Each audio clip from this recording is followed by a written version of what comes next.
Okay, good afternoon everybody. Thanks for joining us for this last session today. Our first talk is from Nicole Harris, who has voluntarily jumped in for your boss. Yes. We heard her already talking on federations in the UK, and let's see what else she has to tell us. You can switch to the right for the next slide. Thank you very much. As I say, I'm actually presenting for John Robinson. He's very sorry he couldn't be here, but had to stay back in the UK. I'm also using his slides, which is a very interesting thing to have to do when you're presenting, so please forgive me if it all goes horribly wrong.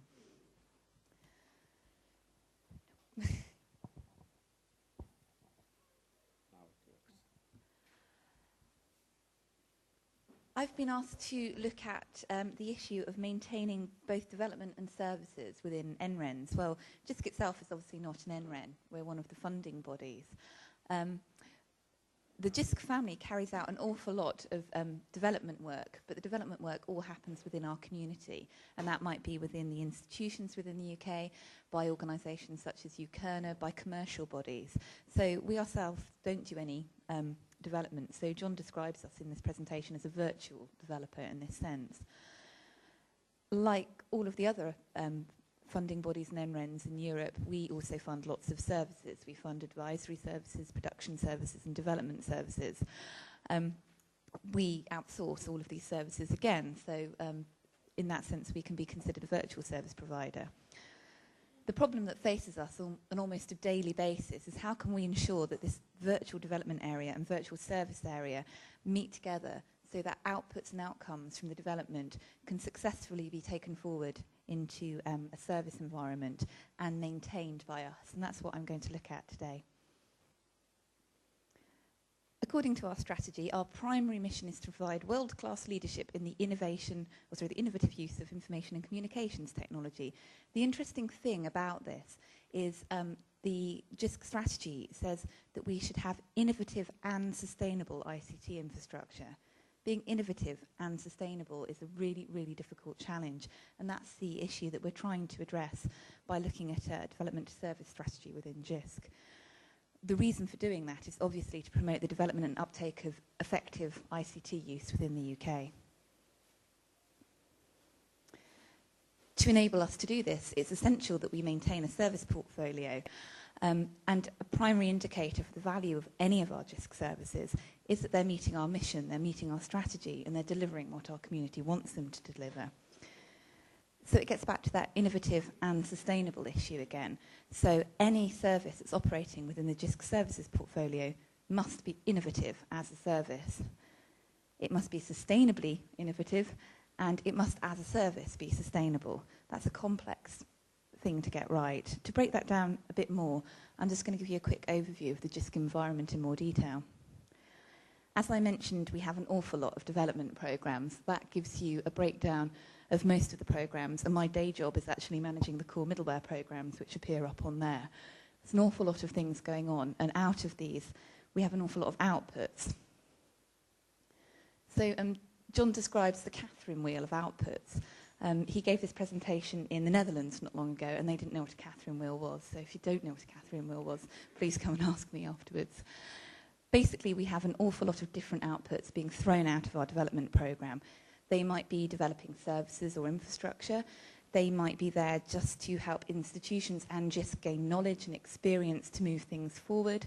They might be providing advice and leadership in the form of case studies and information. They might be building capacity, or they might be providing examples of good practice. That's an awful lot of stuff which is coming out of JISC development.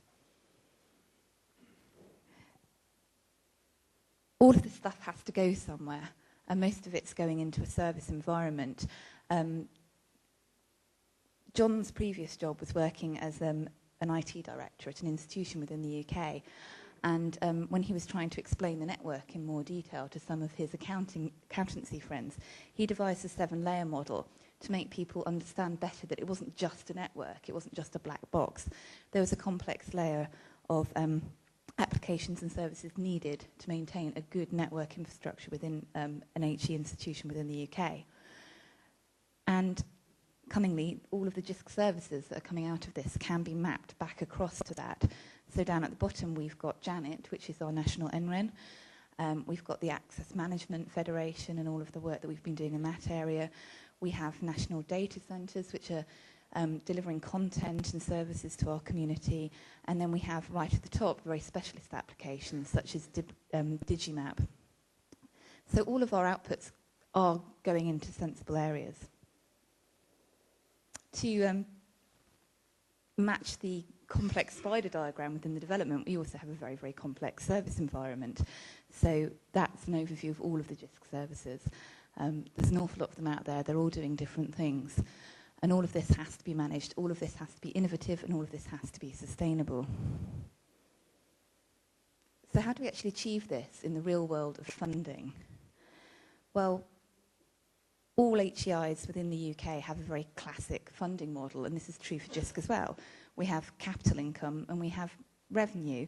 Capital can be spent on things like prototyping, implementation, one-off spends, and revenue must maintain your day-to-day business, your day-to-day running costs, permanent development activities, all of those kind of activities which would normally be within your day-to-day running. HEFCE, which is the Higher Education Funding Council within the UK, has very, very specific guidelines on how capital funding should be used by institutions. And the point of this slide is just to point out that all of the information that HEFCE provide about capital funding is that capital must be sustainable. It must point through to sustainable development. Well, how can funding, which is one-off and not recurrent, be sustainable? That's a challenge for all of us. So to break it down into what actually happens at JISC, this is our revenue budget, this is our day-to-day running costs.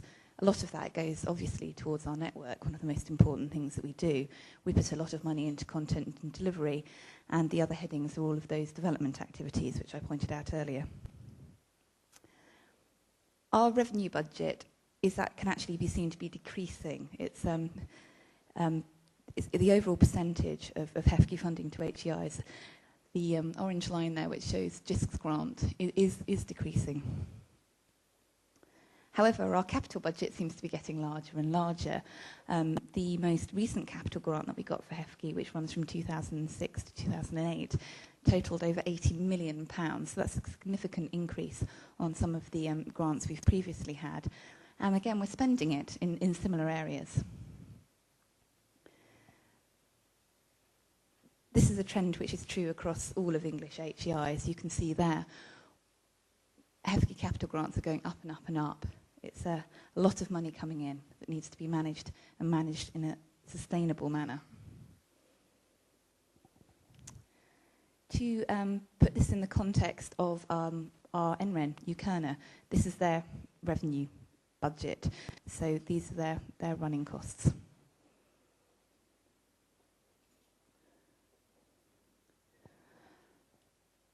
What is interesting about UKERNA model and what they've been up to is that the Janet costs aren't going up. You can see them flatlining there. But the actual capacity of Janet is going up and up and up. So despite the fact that we're not giving UKERNA any more money, they are getting an awful lot better at what they're doing. So they are showing that they can be efficient and sustainable without needing a matching increase in funding. So how can we solve any of these problems? As I mentioned, the revenue funding for JISC is actually declining, and it has been declining since 1993. And the actual spend on JISC is very, very small. It's 0.4% of the sector spend. So in a way, John has decided that means that JISC is extremely efficient. However, it does mean that we're under significant pressure. We've got to show efficiency gains. We've got to show that we're being sustainable, and we are being constrained in what we can do from that perspective. At the same time, we're having these huge increases in capital spend. Again, 5% of the capital spend against 0.4% of the revenue spend is a big difference. So how are we going to actually manage all of this? Well, we could increase our revenue base. We could seek to have our revenue base increased. We could take more top slicing from our institutions. That wouldn't be very popular. We could look at ways whereby we could charge for services. A lot of the services we currently provide for institutions are provided free at the point of use. We need to look at maybe charging for some of those. We can seek efficiency gains. We can rationalise our services, review our services, look at getting rid of some of them. Again, I don't think that would be very popular. When we're looking at our development portfolio, we need to think about things like seed funding, that giving projects a small amount of money at the beginning, but then expecting them to be sustainable in their own right in the future. Or we can just embed the outcomes in the community and move on and not take responsibility for the sustainability of things in the future. Another way that we could look at it is to look at the UKERNA model. They have diversified their funding streams quite a lot and have thereby been able to increase efficiency. They're currently getting nearly £30 million from other sources within the UK. And as I mentioned previously, they're showing a massive increase in output against that quite small increase in cost. Sustainability, of course, doesn't have to be through a JISC service. It can come through other areas as well. And we've developed a 7-option sustainability model for all of our development outputs. When a project finishes and their outputs are rationalised, we look at them and say, well, OK, they're there. They're the outputs. That's fine. They exist. They can be used. But no action is actually required from JISC to do anything with them. We can say, this is really, really good, and it's really, really important that JISC pays for the ongoing cost. So we use the top slice funds. We use our revenue budget to fund things. We say, again, good, fantastic output, but we can't put any more funding into this. But another organisation can put funding into this and take this forward. That might be a UK institution. It might be a commercial organisation. And we've got to accept that that's a perfectly reasonable way of taking a significant output forward. Option 4 is to absorb costs by the institutions because they've managed to embed things successfully. Use of subscription models, take up commercially, or the traditional open source community support model. How are we actually going to address this? Well, we're addressing it through the JISC development service strategy. And this is the outline, the main 7 points that are existing within that strategy. Firstly, the strategy must overemphasise best practice and standards. If we don't do that, we're not going to be able to be sustainable. We need to look at our existing service providers and look at how using those service providers can actually maximise efficiency within our organisations. We have to accept that it's impossible to develop new services unless we can make them sustainable from our core funds, our revenue funds. And that means that we need to identify new revenue streams. We have to consider closing services, we've got to make efficiency gains, or we've got to place restraints on other services. We're looking very seriously at focusing development activities on sustainable outcomes through a variety of models. So JISC development doesn't necessarily have to go into a JISC service. It can be sustained through one of those 7 options I just described. We have to protect our development funding. If we're going to meet the JISC strategy, which is all about innovation, then we have to protect our development funding and not allow our services budget to creep in and take that money over. We also need to recognise that sustainability of innovation has to take priority. And finally, it's really, really important that all of our services have clear sustainability and exit strategy models.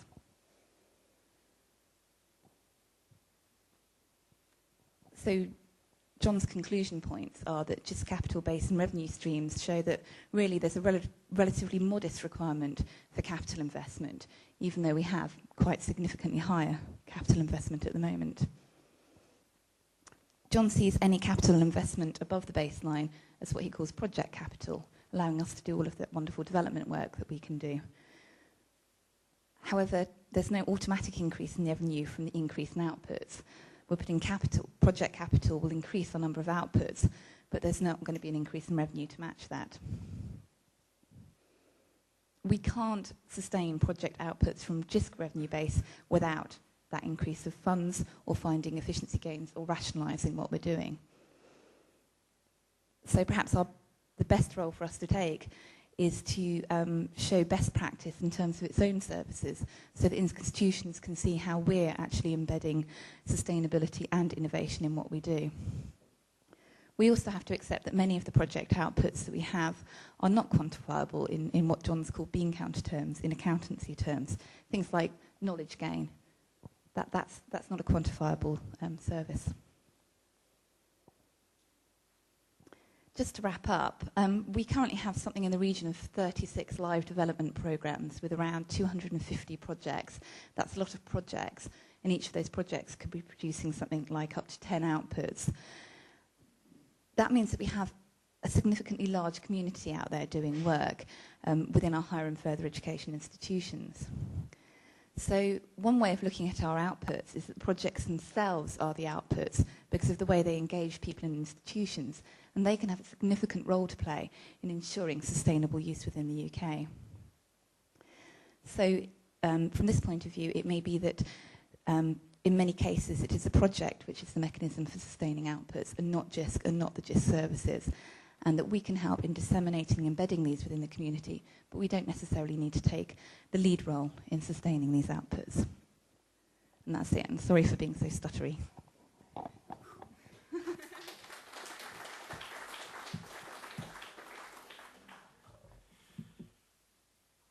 Yeah, Nicole has rushed us through the slides at an enormous speed.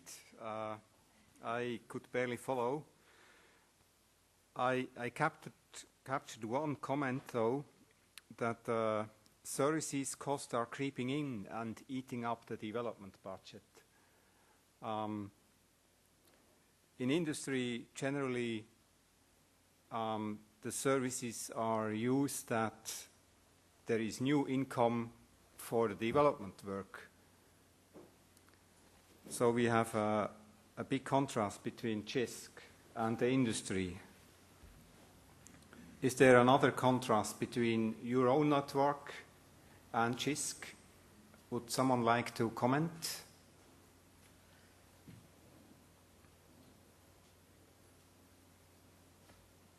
I'm sure SurfNet has a comment.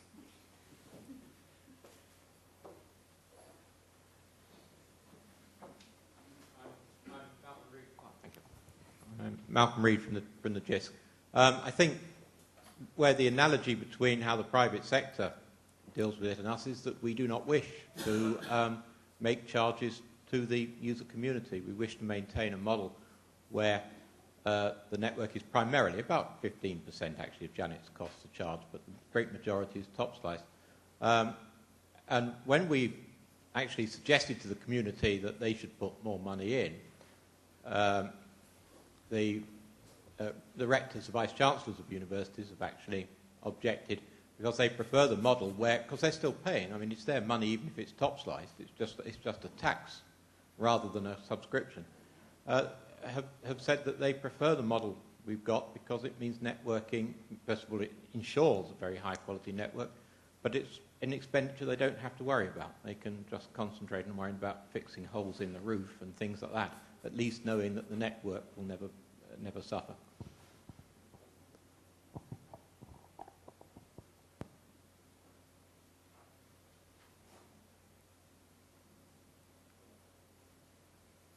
Any other comments from the room? Anne?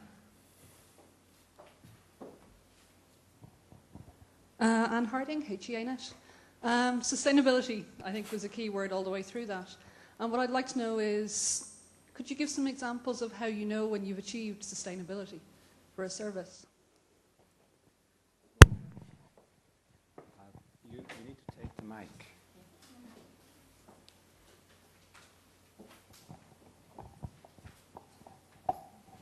I think it's interesting, sustainability for a service is an interesting question. I don't know if we ever achieve full sustainability for our services, and we keep on constantly reviewing our services, which means that we sometimes have to make the decision we're not going to sustain it, and that is the right choice to make. More interestingly, we have found innovative new ways to sustain our project outputs without going into the service development. So, for example, project outputs from the core middleware program are actually being sustained by being part of the NMI edit release in the US. And that means that they have a life of their own outside the JISC community, and we don't need to fund or find some way of maintaining that software within JISC. So I think finding models like that and using the wider communities, particularly NRENs, particularly Internet2 and all of those other organisations, is a really good way of sustaining project outputs rather than services. So I've kind of semi-answered your question.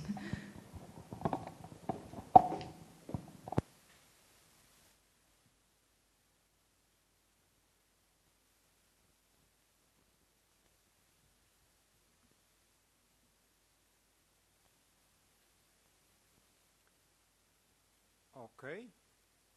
Then we move on to the next speaker. Thank you very much, Nicole.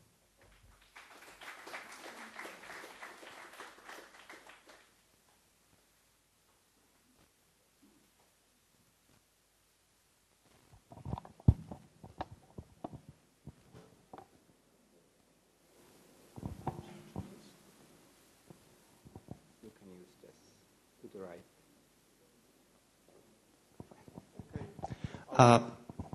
Me? Our next speaker is Zbigniew from the Poznan Supercomputing Center. You need to read his name, I can't pronounce it, but the rest is... My name is Zbigniew Krzewiński. Actually, I'm Zbigniew, but if you want to email me, Zbyszek or ZB is quite enough. I'm working for Poznań Supercomputing and Networking Center, which is operating the Pioneer network in Poland, and in Polish is Poznańskie Centrum Superkomputerowo-Sieciowe. My presentation will be about marketing approach, rather, or economic approach than the technical one. And the title is Services Positioning in NRENs, or NREN, a new approach to the product lifecycle. The presentation agenda is as follows. I'd like to make a short introduction, mostly the justification of the business model approach and the business model consideration, then go to a lifecycle model, which is actually the classics of the marketing or the economics, as you prefer. And next, go to the new approaches to the model based on Harvard Business School. Then I'd like to present some use cases from Poznań Supercomputing and Networking Center's experiences mostly. And last but not least, I'd like to underline the role of the efficient promotion, mostly the cooperation with the press. Well, more and more national research and education networks are operating on the free market. We are participating in public tenderings. We are offering our service to the users who has possibility to choose another operator, to choose another software, to choose another system. So in more and more cases, we are operating on the free market and the competitive environment. Not always because we want to, but more and more because we have to. Actually, the approach may be, I hope, useful for planning and strategies. Several national research and education networking are participating in IST projects and developing new technologies. And there are several interesting results which may be deployed as well. So the model of the business models may be useful as well. There are alternative solutions which are appearing and which may be some kind of alternative to our services. And so we have to improve our service and to be better and better, in fact. So the competitive environment is being created around. On the other hand, the customers are more and more demanding, and they require us to offer better and better service. The best example here is the bandwidth. The megabits connection is not enough. Our customers, mostly research customers, requiring us to offer gigabits connection. And last but not least, the external pressure is appearing. This is mostly for our funding institutions, from the ministries, from the government. This is about new technologies. We have to offer new solutions, but it costs money. We need to arrange some new equipment to buy another infrastructures or hire that. So actually, it needs additional funding. So it's often difficult to persuade our decision makers that additional funding is really required. So the money may be found additionally on the market while offering some new solutions, new product to the commercial area even.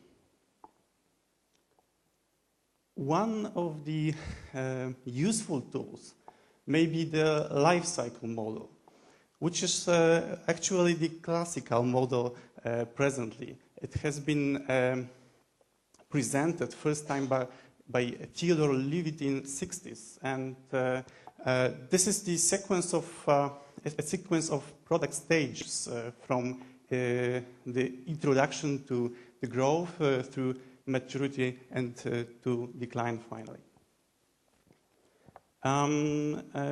You can see on the diagram the services size, but of course in some cases for grants which are publicly funded, there can be a number of users as well. This is a practical instrument for the effective fight with the market competitors, but of course this is the model showing some relationships. It's often impacting the marketing strategy and so-called marketing mix, consisting on four main elements: the product, price, and place, and finally promotion. This is from the provider perspective, so-called 4 Ps: product, pricing, place, which is distribution in fact, and promotion. From the customer or user perspective, this is rather 4 Cs. It means customer value, cost, convenience, and the communication. So as you see, these are 2 different approaches, and marketing is about more about the user approach, the customer approach, than the provider one. Going through the stages, the introduction stage is about building service awareness and develop market for the product. When we take the marketing mix into account, the price, there are 2 actually pricing strategies. One is low penetration pricing and another is high scheme pricing. The second one is rather for more advanced products, for the new products which are being offered first on the market. We are first on the market and we are some kind of monopoly, so we can just have some scheme pricing, which is usually high price and high profit. The second is low penetration pricing, which is rather for products which have some alternatives, and this is rather low pricing, and but it is being offered to the wider audience. It is very connected to the promotion. At the beginning of the life cycle, the promotion is aimed at innovators and early adopters, so users who are ready to try our service, to buy the new service, sometimes completely unknown, or to move to the system which is some kind of innovation. And the promotion is aiming at building awareness and learning. So we like to just advertise the brand. The same about distribution, rather selective, and until the product is, or service in our case, is finally accepted. Going to the growth phase, the strategy aims at building the brand's preference and increasing the market share. In fact, this is the most important and the most demanding phase in the whole life cycle, because there is dynamic growth and the income is growing very fastly, and actually the profit is really high. I'd like to stress the promotion here, because in the phase, which is actually the best one, the promotion is aimed at broad audience. So actually, we'd like to make more and more people aware of the product, as it has been checked initially, and we hope that our sales or number of users will be growing very rapidly. The third stage is the maturity stage, and the strategy or the approach of the provider is aimed at defending the market share and maximizing the profit. The competition in the phase is the competition is appearing in the phase. Actually, more and more people, more and more providers are providing the similar service, and that's why the pricing is usually lower one. The promotion emphasizes the product differentiation. So we'd like to underline every single feature, every single attribute which is different from our competitors. And finally, we are going to the decline stage, which actually tends to discontinue the product. And in the phase, some strategies may go to rejuvenating the product, adding some new features, new attributes, some perks, or reinvigorating the systems or things like that. This was the classic model, and in everyday life, this is a rather narrow perspective. That's why some new approaches appeared. One of them is a strategy proposed by Professor Yang Mi Moon from Harvard Business School in Boston. He proposes 3 ways of new positioning. Actually, repositioning in 2 first cases, which is reverse positioning, breakaway positioning, or in several new technologies and new solutions, stealth positioning. Of course, in all the models, no 2 processes are alike. So each model, each strategy, each life cycle is different. The reverse positioning tends to move the product from the maturity stage to the growth stage. So it tends to create the growth, the more dynamic growth in the number of users and in the income from the sales. This strategy, the movement is made by stripping away the sacred product attributes, and parallelly it tends to add some nuance, some surprising perks, new attributes which may be attractive for users. The best examples from the everyday life may be the cheap airlines. For example, JetBlue in the USA or Ryanair in Europe. The airlines are offering minimal service, but there are several additional perks like comfortable chairs in JetBlue, or the strategy to be always in time in the Ryanair case. The second strategy is called breakaway positioning.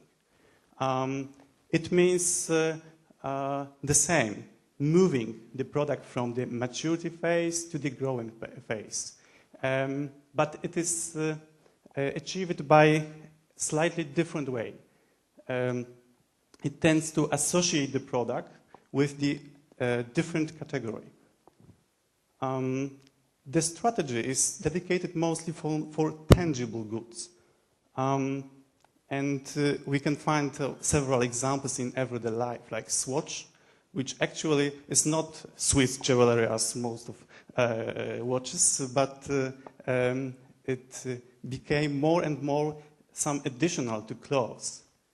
The same is with iPods. This is flash memory, which completely changed the portable recorders. Actually, it was not only because of flash memories, but because of growing popularity of MP3 format. But anyway, it changed completely the category. It was flash memory, and now it is another one, let's say, sector. So the basic aim in the two strategies is to create a permanent growth. The third strategy is called stealth positioning, and it tends to acclimating customers to a technologically intimidating or completely new offering. Some example may be Sony Aibo. This is a robot which is being sold by Sony, and this is placed or positioned not as a robot, not as a housekeeping, but as a pet. So it was completely different approach, and it was finally accepted by the users, by the customers. Coming back to the network area, just from the helicopter view, let's say, which means just general view for the network uses. We've got resource sharing, personal communication, communication between institutions, communication between an institution and its customer, B2C, G2C. So there are several number of users, and it's still growing. So we are observing the permanent growth of the network users. People are more and more interested in mobile access to the network, and in the security and authentication services, and in the future in the home networking. Actually, the LCPM group, which I'm participating in as well, is making a huge effort to collect all the services being performed by the National Research Education Networks, and to create some typology, which is extremely difficult because different RANs define its services in different ways, sometimes very opposite to each other. But generally, from the marketing perspective, it means from the possibility of competing, we may define at least 5 categories, like network and connectivity services, which I think it's the large category. It means different kind of service like VPN, bandwidth on demand, and some technical support as well. And the second item is security, authentication, and mobility services, for example, EduRealm. But of course, the examples are more and more. I think that there were over 40 or about 50 different services collected by the LCPM group. So these are just general categories. And going to the use cases and PSNC, I must say that PSNC is R&D center, which is running a very huge amount of different research and development work. We are running over 20 IST projects and several national ones, and there are a lot of interesting results which may be deployed.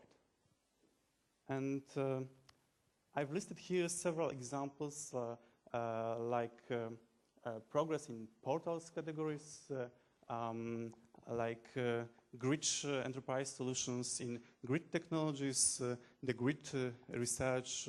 The grid technologies research is very popular in Poland. There are some solutions which are deployed in our network thanks to the research like IPv6. But we can offer several services which are some kind of consulting services like the security audit for the financial sector as well. Coming back to the new approach strategies, reverse positioning, as mentioned before, is just creating a new offer by adding some surprising perks and making the product and the service very simple and acceptable for the user. But on the other hand, we have to be very careful because too complicated services, too much technical services often confuses the user. The best example here may be the radio streaming, which is a very popular service in the Pioneer network. Presently, we are running 20 streamings, mostly for the radio stations, local radio stations, and several national ones as well. And it is a great example of the reverse positioning because several products are being offered on the basis. So initially, the customer has bought the streaming service, but after all, it will be offered a common platform with a very user-friendly interface and some additional services like interactivity. Coming back to breakaway positioning, it is dedicated to tangible goods mostly, but we can find several examples in IT sector and in PSNC, several deployments as well. This is good strategy for the licensed software and licensed systems. And a very good example is the Libra, which is a digital library framework presented today in the morning. I'd like to stress here one thing from the strategy, from the marketing strategy perspective. Initially, it was dedicated to virtual publishing houses, and finally, it was positioned in a bit different area as a digital content system management for the libraries. And presently, there are about 20 deployments in total planned at the end of the year. Some of them are, of course, being deployed. Some of them are being.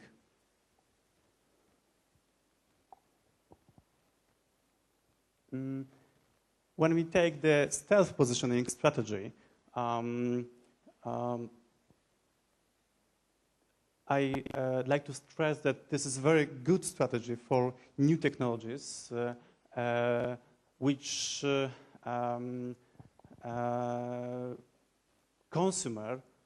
consumers, users perceive as very difficult.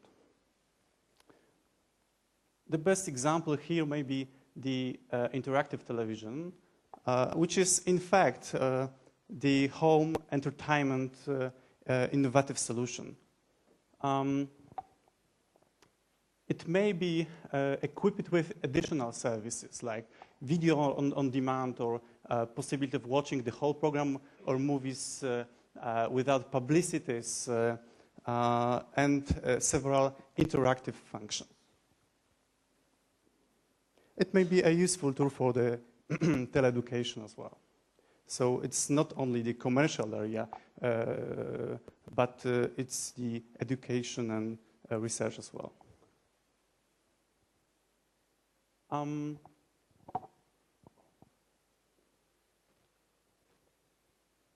The end user devices, it may be there are different access possibilities, at least 3 ones. It may be reached from personal computer, from the mobile devices like PDAs or set-top boxes as well.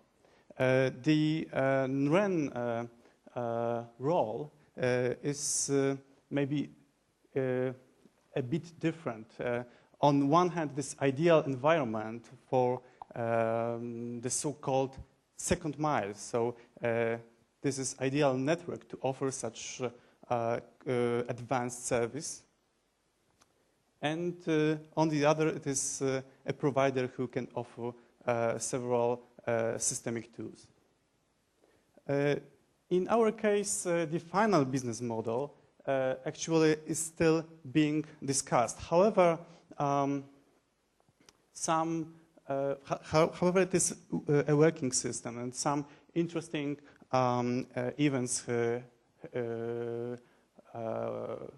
have been streamed, like Frederick Chopin piano competition, which was very popular in Japan, or Torino Games, and the Solidarity Movement anniversary and Jean-Michel Jarre great concert. Coming back to the promotion and the communication with the end users, I'd like to stress the 2 ways of the promotion, the strategy actually. One is dedicated to the technical people, to the technical staff, and another is to general audience. From our experience, these 2 strategies are the most efficient. Of course, there are several different kind of tools like direct communication, emails, brochures, leaflets, press newses and things like that. However, I believe that the 2 ways are the most efficient. The direct connection between technical people and the good connection based on good relationship with the press. So it means the permanent, the frequent communication with the press, television, and the radio.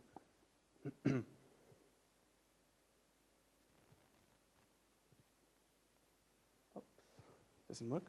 Oh, it works. Oh. Coming back to the promotion. Okay. Okay, now it's working. I must say that after the networking conference hosted in Poznań, we've got a very good relationship with the press, and we've organized many press events, about 5 press conferences and several direct contact with the press. You can see some examples from TNC as well from parallel processing and applied mathematics conferences. We are cooperating very closely with about 20 journalists, and the feedback is usually very efficient, about 5 or 10 publications or newses on radio or TV.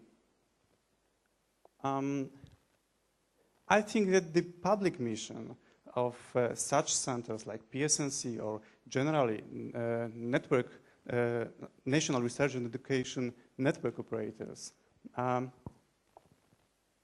makes easier to contact the press and makes easier to persuade them that we are doing something special, something which is very good for the region, for the research community, or generally for people. It is much easier than the commercial areas, so I think that it's some kind of additional advantage with the contact with the press. On the other hand, the technical cooperation mentioned before, the direct cooperation on the technical level, I mean the streaming, for example, makes the contacts more easier.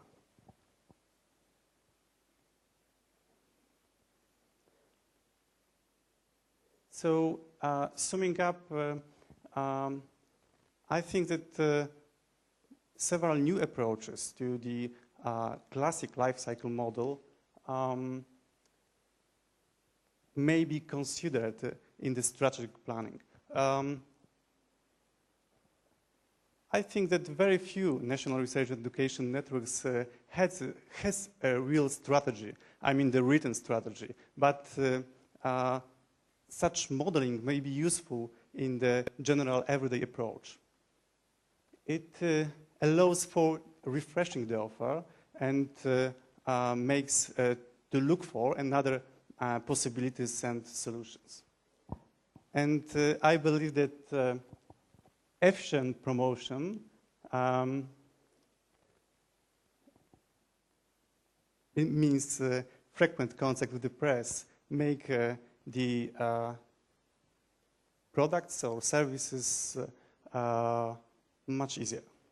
Product services positioning much easier. Okay, so that's it.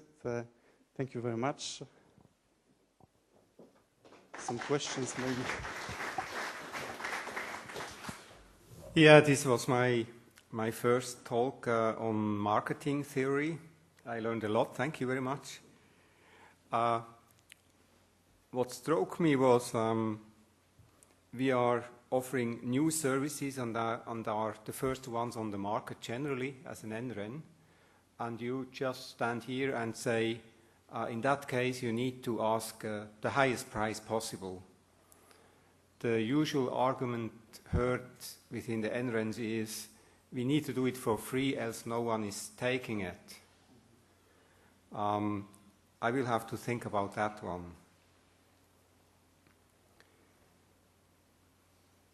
Yeah, are there comments from the audience? Please. Oh, we have time.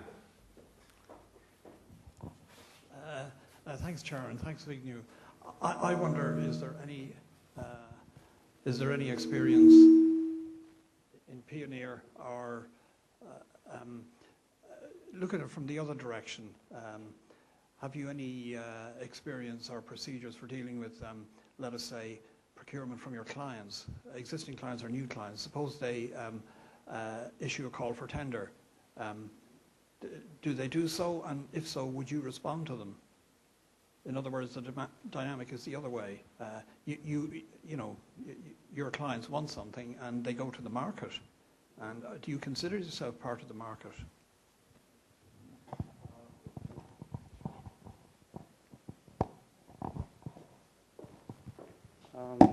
What exactly you mean by public tendering procedures? You mean, well, actually, we are participating in different kind of public tendering, right? But the public tendering, these are calls produced, calls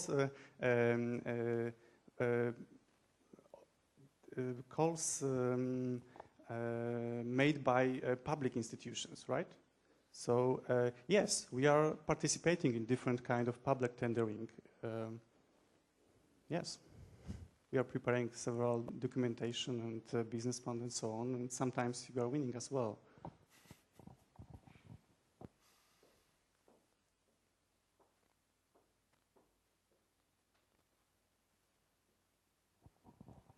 Thank you for your presentation. Very exciting, very stimulating. My question is about the journalist.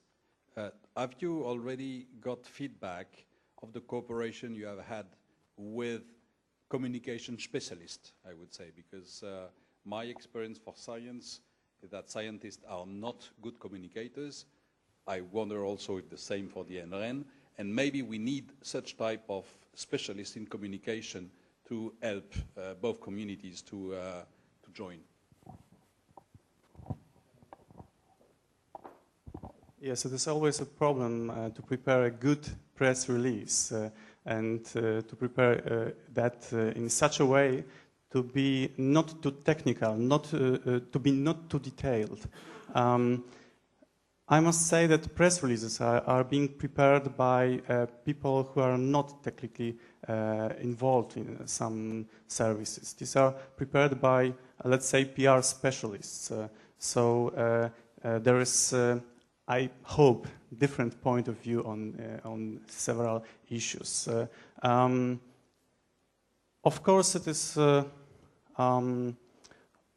always some kind of problem to talk about technical issues when it is, for example, TV interview or radio interview. So sometimes we'd like to prepare everybody to tell in the simple way, to use the simple words and things like that.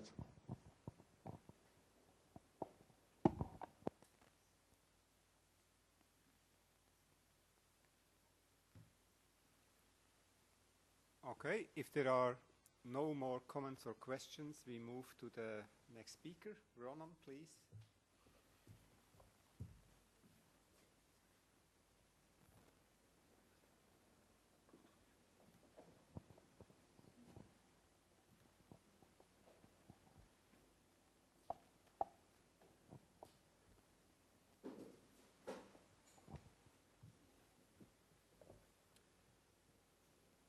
Ronan works for HEAnet, and he will tell us about how they develop the service portfolio for their schools they connect. Thank you, Urs. Good afternoon, everybody. My name is Ronan, as Urs said, and my job is to manage the connectivity of schools to HEAnet in Ireland. We're new to this game, so just out of interest, how many out there already connect schools? How many NRANs? And how many are thinking of it or about to? Okay, you're all ahead of us, so you're ahead of the game. We're at this for just over a year, so we really are cutting our teeth on it. In fact, we're 85 to 90% through our rollout, so it's very fresh information to us. The structure that I will endeavour to follow today is just a brief background. I'll make reference to the theme of the conference, which is follow the user, and how we try to interweave that into our services delivery. Briefly on the project delivery, it's a big project, many components. How do we go about it? Network design, network management, what tools we are using. Provisioning, which is the heart of the matter. I know the Italians are considering 40,000 schools, but I think once you go above a number like 400, you need to start automating things. Security and content filtering, very important task for us.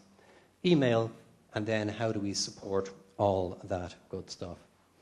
Background, it's a free service to schools, and that's free connectivity as well as free services, email, security, and everything that goes with that.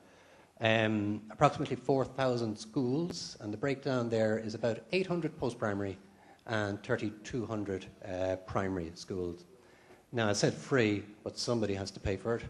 And that somebody came out of a very creative funding project between government and industry. Our Departments of Communications and Department of Education got together with our Telecoms Internet Federation, and they pooled together 18 million from the industry and a similar amount from government. So I'm not sure if there's many other references like that in Europe for connecting schools, but it's a very interesting one, and hats off to the people who brokered that agreement. HEAnet, we provide and manage the backbone as well as the key essential centralized services, managed security, managed network, filtering email, and other things to come like web hosting. We have the joy of interconnecting with 6 telcos, so that's 6 broadband suppliers, And that, I think, is also potentially unique in Europe. There's also one school router supplier, which is actually incumbent, Aircom, and they have the job of installing the 4,000 routers across the 4,000 schools. We designed the configuration, but the Aircom deliver the routers to school. There's a first-line service desk, which is managed by an agency of the department called the NCTE, and we do second-line support. So we're not the school-facing service desk, but we're right behind that, delivering second-line technical support to schools. So the theme is follow the user, and it sounds like a very simple question, who is the user? But I think it's a little bit more complicated than, say, it's schools, because we have, first off, the government stakeholders who are endeavouring to deliver particular policies as regards security, particular policies as regards email. We have the telecoms industry, which I mentioned, who have divvied up 18 million.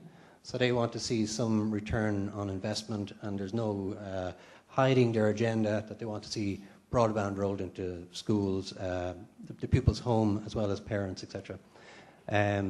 We have the 6 access providers, so we've 6 hungry telcos chomping on our tails to interconnect with us. So they are users that we need to deliver to.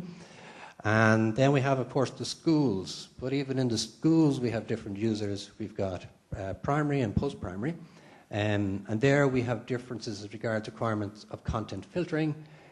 Post-primary typically want a more liberal content filtering, and primary are happier with a more walled garden approach.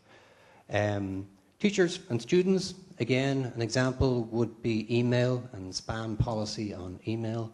Some teachers want to get spam delivered to them in an IMAP folder or whatever, and of course we can't allow that for students. So all the time we've got to remember who we're dealing to. And user interface is another topic I'll mention. To describe Ireland's school network, I need to take you back to 2004 and the thought process that went into the call for tender. And the logic there was that we were looking to provide the best service to each individual school. So we weren't looking necessarily for a single supplier, and we weren't looking for a supplier that was possibly strong in a geographic region or may facilitate better service in a metropolitan area but offer a lesser service to somebody in the regions.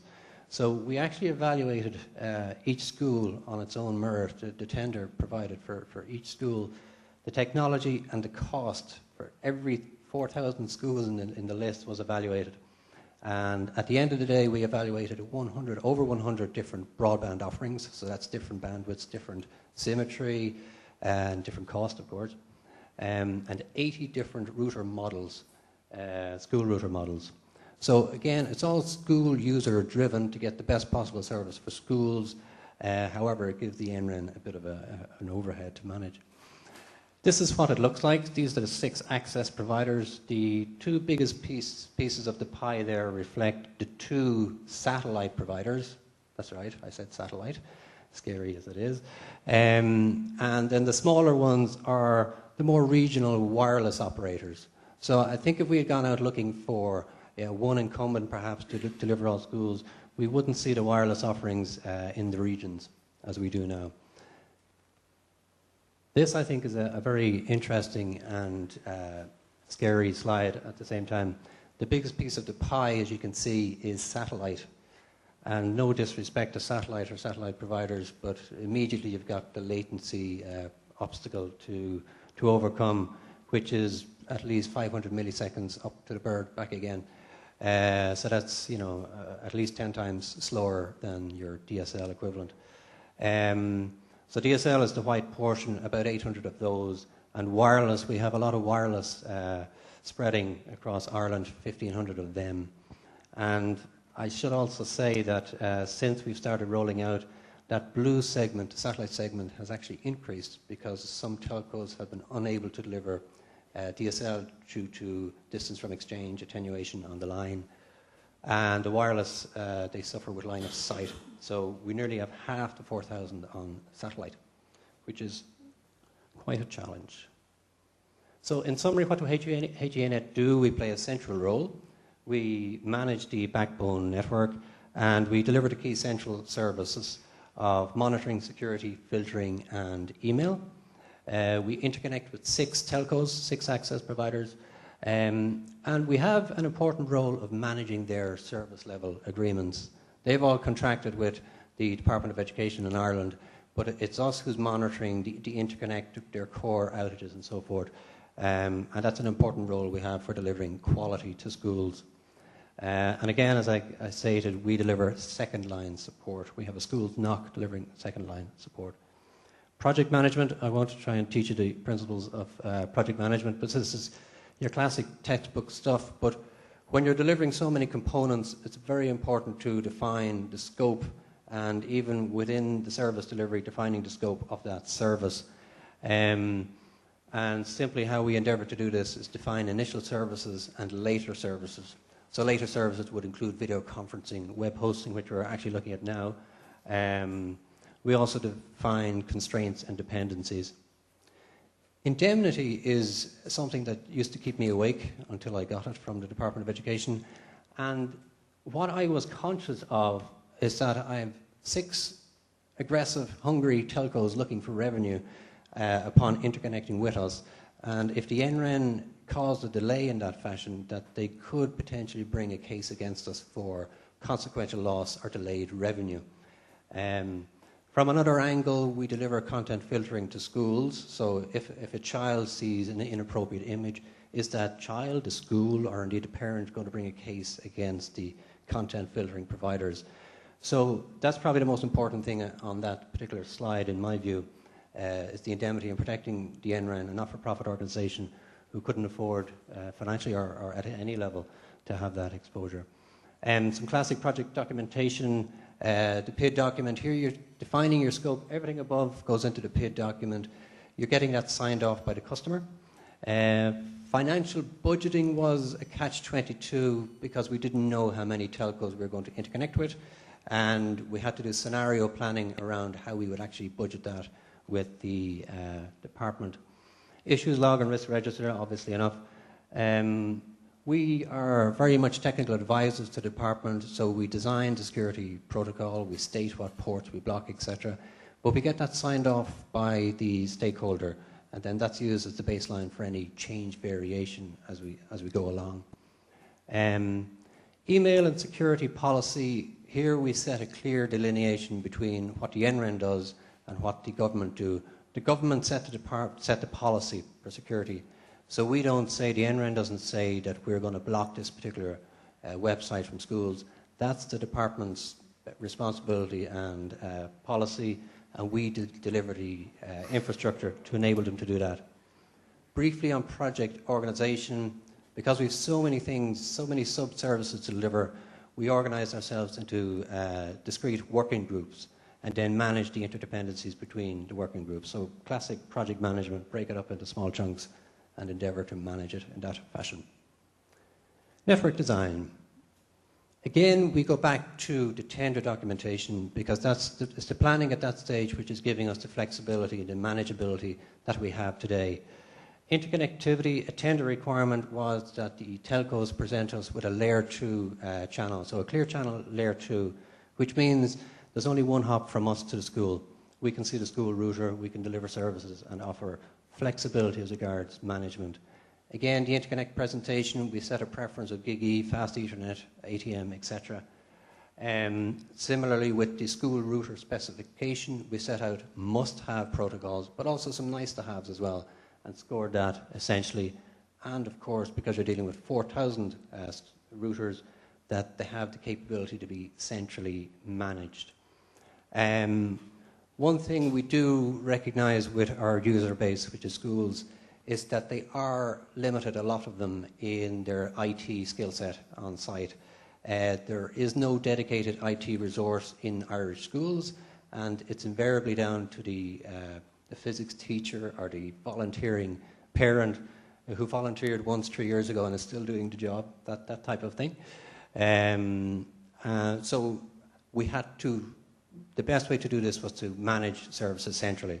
So we got centralized firewalls, centralized content filtering.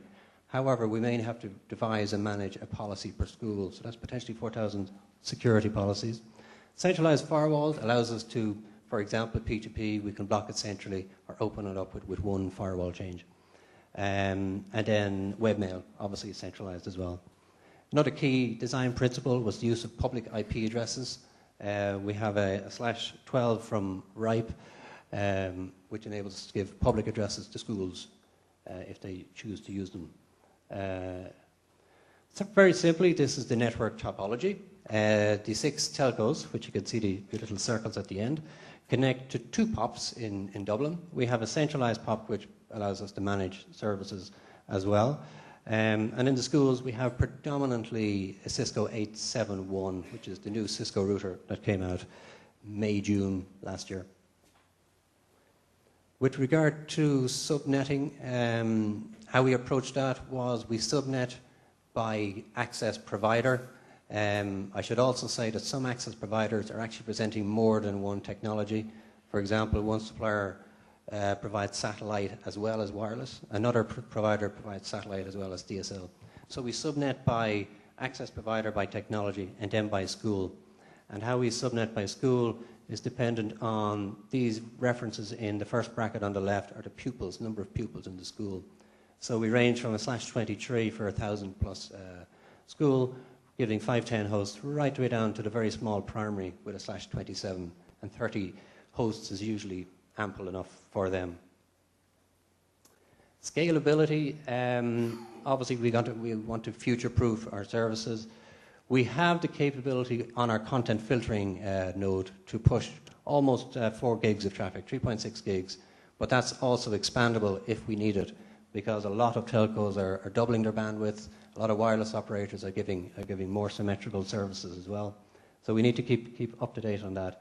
Email, potentially 800,000 mailboxes to manage. Right now we're planning for 200 to 250,000, but 800,000 represents all teachers, pupils, and sort of classroom project type emails. So we've room to grow there. As I said, we managed to achieve a /12 from RIPE, because using a 4-to-1 ratio, which we were using, of pupils per computer or per PC in the school, we found that we were pushing our /13. So /12 will give us up to almost 1 million IP addresses. Future-proofing again, in the tender document we looked for IPv6 ready equipment, or, I know this is cynical, a believable IPv6 future path. You can't always believe what you read in the pre-sales. But at least that gives us a commitment from the contractors. They put that into a contract, and we can use that to leverage IPv6 when we get there. Okay, network management systems. And as I said previously, we're managing the access providers, SLAs, and what we want to achieve with our monitoring tools is obviously to monitor schools' connectivity. And here we're trying to add value, possibly above what a commercial ISP would do. We're trying to be proactive, monitor schools' connectivity, generate intelligent alerts, graph network usage, which will allow us to do capacity planning, identify the schools that are using it, and indeed identify the schools that are not using the service as much as we would like. And a key role is managing the SLAs of the access providers. We've 6 to manage because that is what delivers the quality service to the school. So we're monitoring parameters such as latency and packet loss, and of course core outages and network availabilities and penalties owed on that. That's a key job we have. Now you may or may not be able to focus on these, but essentially this is smoke ping. I'm sure a lot of you are familiar with that. In fact, we tailored that smoke ping tool to allow us to do a lot of a broadband installation quality test. So the telco had to pass latency and packet loss acceptance thresholds before he was given an installation acceptance code. So we're trying to instill quality from the start, and smoke ping actually turned out to be a very, very simple tool that we gave to the service desk to use to accept installations. Cricket or MRTG equivalent, and Nagios as well to measure alarms and alerts on services. We also use NetFlow as well. Now some of you may have heard Ireland described as the Emerald Isle, and it's quite true, as you can see. This is what our network looks like on a good day. No, I tell a lie. It has never looked like this, and I doubt it ever will. But this is Google Maps, obviously. And what we've tried to do, the issue we have is we can identify issues at school level. But what we want to do is come up higher and generate intelligent alerts so that we can see across the entire network. What we can do here, I should really say, that's what it really looks like. Green is good, yellow is, and red is possibly the school router is turned off, which is something I know NRENs don't do, but schools actually turn off their routers, which is quite a challenge. But what we can do is display by each of the 6 access providers. So we can, at a high level, take an overview of how the particular telco's network is performing. And that's very interesting, particularly for wireless operators.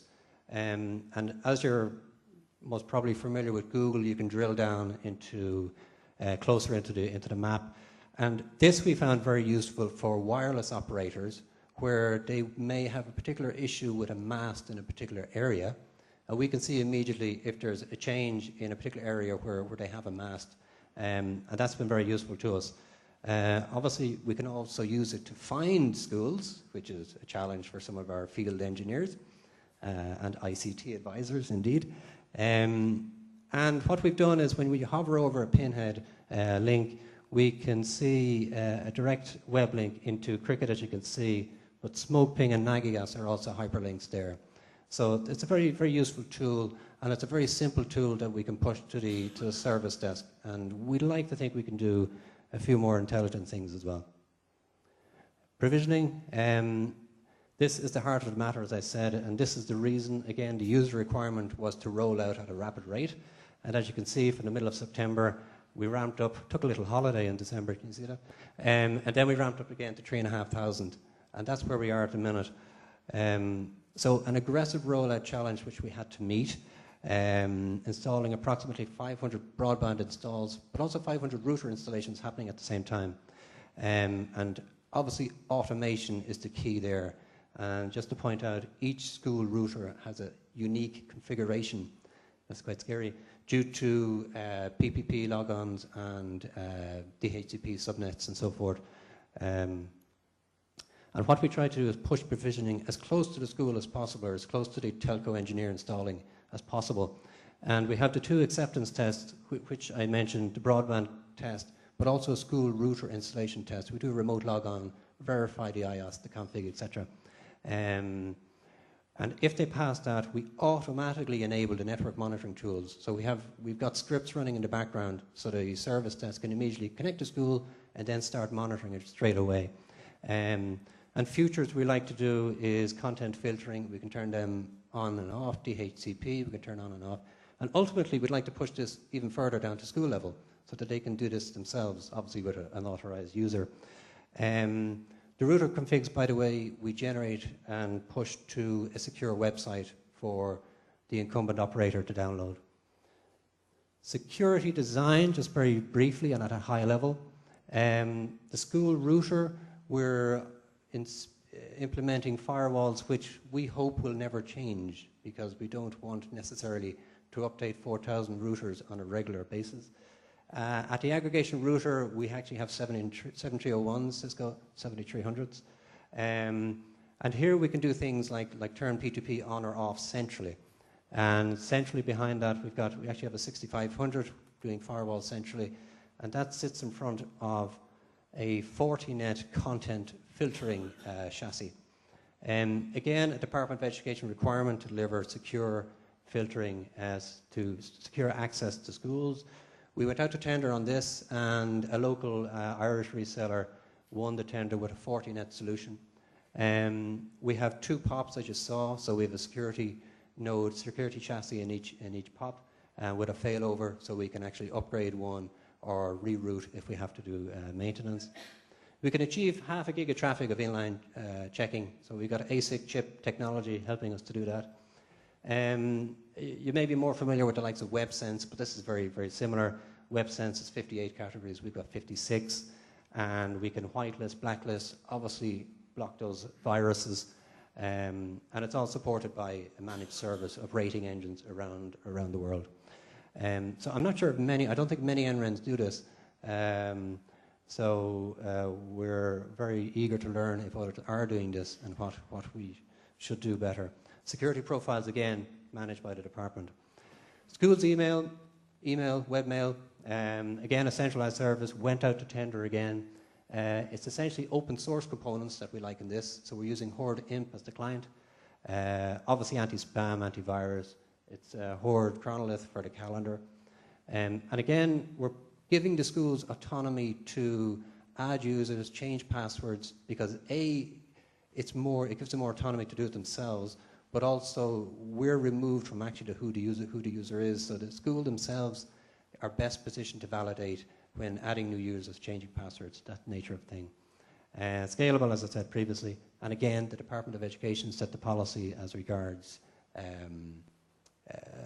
email quotas, what file attachments we should allow and not allow. Okay, so how do we support all that? This simply is the flowchart. The schools ring a free phone number. This NCT logo is actually an agency of the department. They've outsourced a call center. So they are the first line interface with schools for technical information, but also general information, product initiatives and so forth. We sit behind that technically, offering a technical help desk. We've got a schools NOC, a dedicated schools NOC from the general main NOC, and we support the access providers in that fashion. How do we support the first line desk? The acceptance test tools again, and these have to be very easy to use. These are web tools.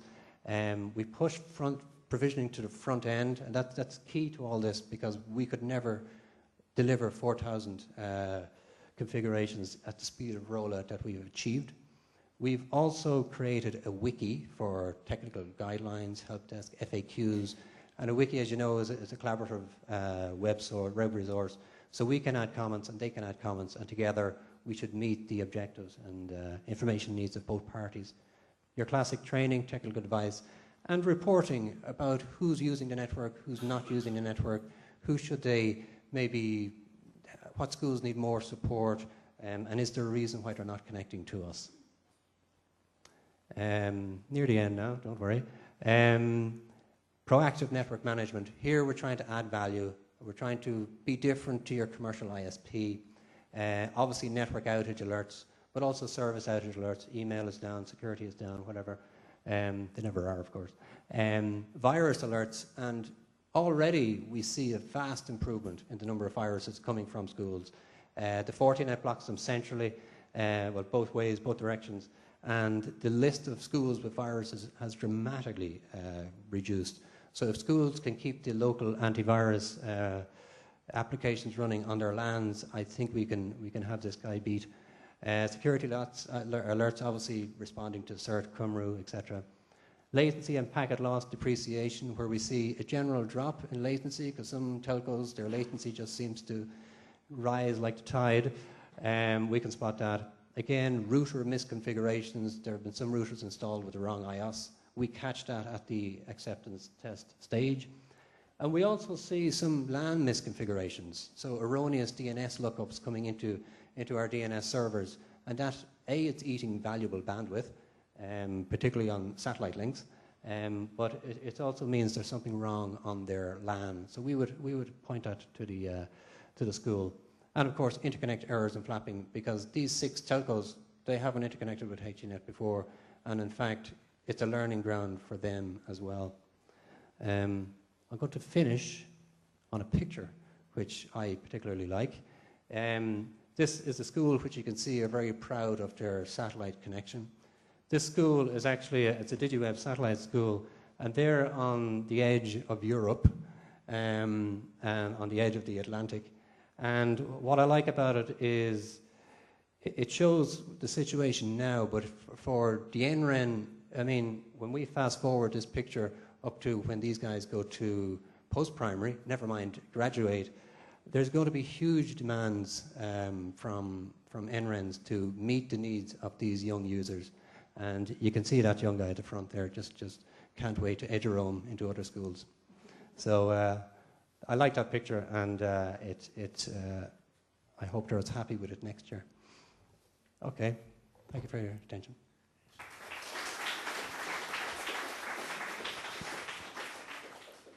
Thank you very much, Ronan. We at Switch, we always try to compare us with HEAnet because we are somehow of a similar size, but all our services are individually designed to a small number of clients, and you manage to have normalized services for a huge amount of clients. I'm very impressed. There is a story that HEAnet somewhat reluctantly started this work. What are your feelings now? I'm not sure we were reluctant. It's certainly a different business. Sorry. I'm not sure we were reluctant. It's before my time. But it's certainly a different business. I mean, HEAnet currently approximately 50 third level clients. Suddenly we're in 4,000 clients. So a little illustration was the NOC. We set up a separate NOC because we tried to redeploy the NOC that we had. And in this first year, certainly, the justification was there to set up a separate NOC. We have separate processes. We share a ticketing system with the first line desk. So it makes sense for us to do things differently. And we're finding that was a key difference. But also, it works the other way because we now have experience of content filtering. A lot of our third-level clients are interested in the email and how we put that together. And there's a natural progression, obviously, for email, for primary, secondary, and then third level. So we've started doing things differently, but I think it's actually going to pay dividends across the umbrella of services we deliver. And network monitoring and SLA monitoring is also something that's coming out of that, which I know is close to the heart of this working group as well. So you see synergies between the Absolutely, absolutely, yeah.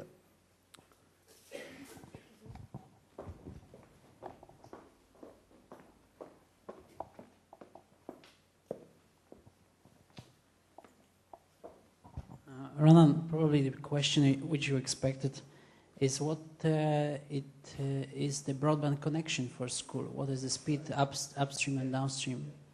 And second thing is, do you plan, I mean, I have an impression it's internet connectivity and services for internet, email exchange and so on. How about the applications like video conferencing and maybe other applications? Are you going to expand to this direction?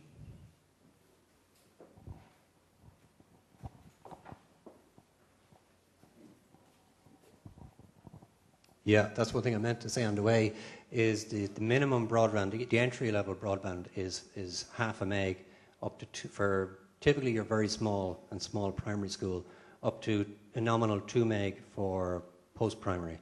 But that 2 meg is, of course, contended and it's burstable. It can achieve greater than that. And indeed, since we awarded the contracts, some of the service providers have actually doubled the bandwidth. But typically, it's 512, 2 meg, and the same asynchronous bandwidth as well. As regards the future services, video conferencing is certainly something we intend to do. In that mix, there are some lease lines as well. But once you mention satellite, of which half our schools are at the moment, that discussion really halts due to obviously latency and so forth. But we think we can do, if the telcos keep increasing their bandwidths, both on the upstream and the downstream, we can certainly do a lot with DSL. We have quite a bit of symmetrical wireless in there as well. And certainly with the lease lines as well, video conferencing is very much on the agenda. And in fact, it's down on our later services to be delivered. So yes, absolutely.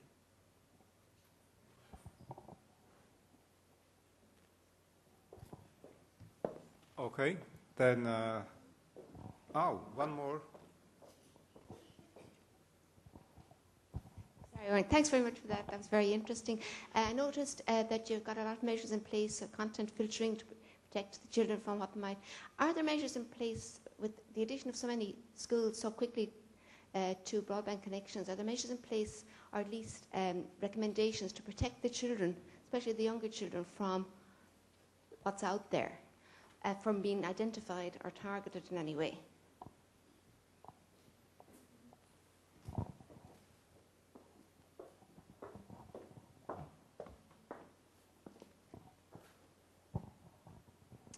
Yeah, content filtering is obviously only part of the picture, and the department do have other initiatives around awareness and what not to do and what to do on the internet.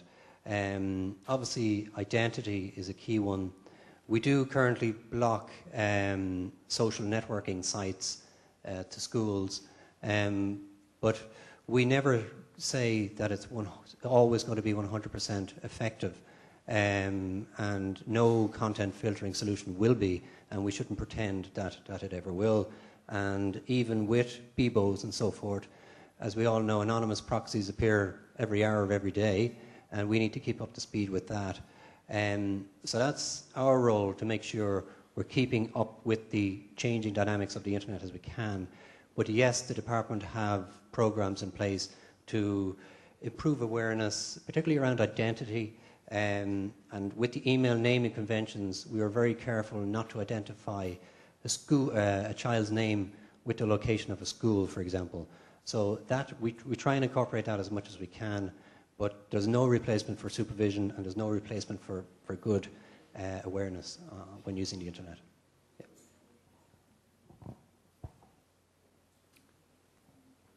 Okay. Thanks go to the three speakers and also to the attendants for listening. Thank you very much.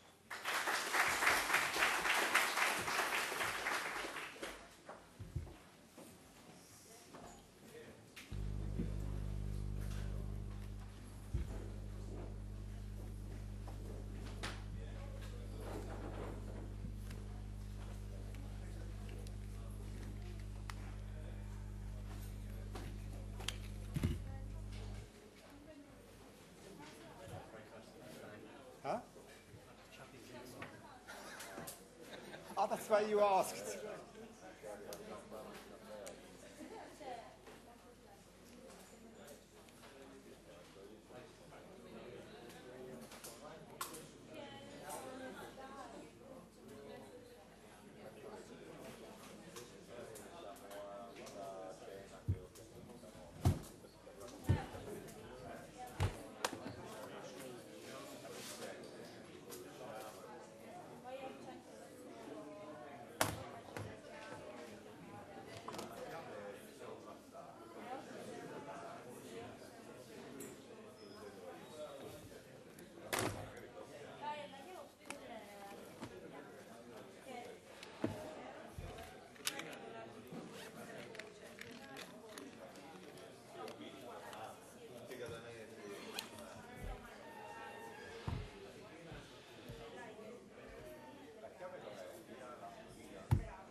So, where the heck? We may sound a bit separate from the schools, but we're not. Our board first signed this might be possible. So go for it, yes, be positive. So, yes. But they always said there must be some payback. And there is. Yeah.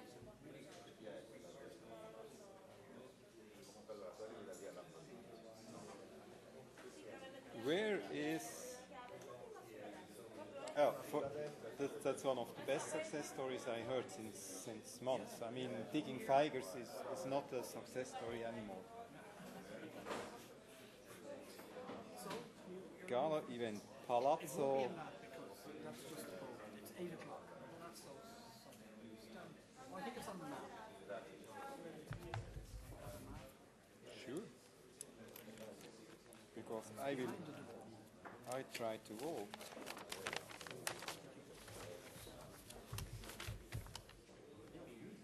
Ah, that's